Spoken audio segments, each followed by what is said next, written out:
শ্যামকানু মহন্ত গে হয়। কবেটো গে হয়?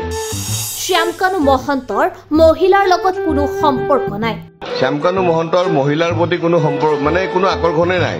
ৰব এই অভিযোগ আমাৰ নহয়, এই অভিযোগ অভিজিৎ শৰ্মাৰ। প্ৰথমে এই ভিডিঅ'টো চাওক আৰু শুনক ব্যক্তিজনে কৈছে কি। মই ক'ৰবাত আহিছিলোঁ আজি, আহি থাকোঁতে এই মানুহজন লগ পালোঁ। তেওঁ তেখেতৰ মুখখন দেখাব মানা কৰিছে মোক। মই কথা পাতি থাকোঁতে মানে অসমৰ জুবিন গাৰ্গৰ কথা ওলাল, অসমৰ বহুত কথা ওলাল। শ্যামকানু মহন্তৰ কথা ওলাওঁতে মই তেওঁক সুধিলোঁ, তেওঁ একচুৱেলি শ্যামকানু মহন্তৰ খাজ হয়। মই তেওঁক সুধিলোঁ যে শ্যামকানু মহন্তৰ এইটো যে কিবা এটা ওলাইছিল, এই কেছটো কি?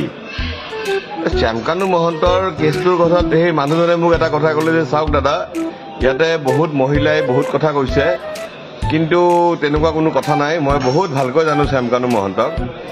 শ্যামকানু মহন্তৰ মহিলাৰ প্ৰতি কোনো সম্পৰ্ক মানে কোনো আকৰ্ষণে নাই। তেওঁ পুৰুষকে ভাল পায়। আৰু মোক আচৰিত পালোঁ, মোক এটা কথা ক'লে যে শ্যামকানু মহন্ত গে হয়। মইতো চক খাই গৈছোঁ একদম, বাপৰে কি কবে তই গে হয়? মহিলাবিলাক কিয় কৈছে? মহিলাবিলাকে এইবিলাক পাব্লিচিটিৰ কাৰণে কৈ আছে। আৰু কিন্তু Shyamkanu Mahanta originally is a গে। মইতো জাপ মাৰি গৈছোঁ, বাপৰে বাপ কি কবি ই গে? সেইটোৱে আৰু তো ৰাইজ মহিলাবিলাকৰ কথা যে যোনে যি কৈছে যে কাম কৰিবলৈ তেওঁৰ লগত যাব লাগে, কিবা লাগে, এইবিলাক মিছা কথা। Originally Shyamkanu Mahanta is a গে।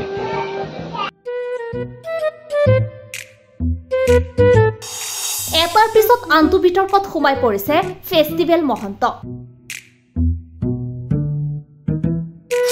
প্ৰথমে জুবিন গাৰ্গৰ হত্যা, তাৰ পাছত কলা ধনেৰে গঢ়া সম্পত্তিৰ পাহাৰ।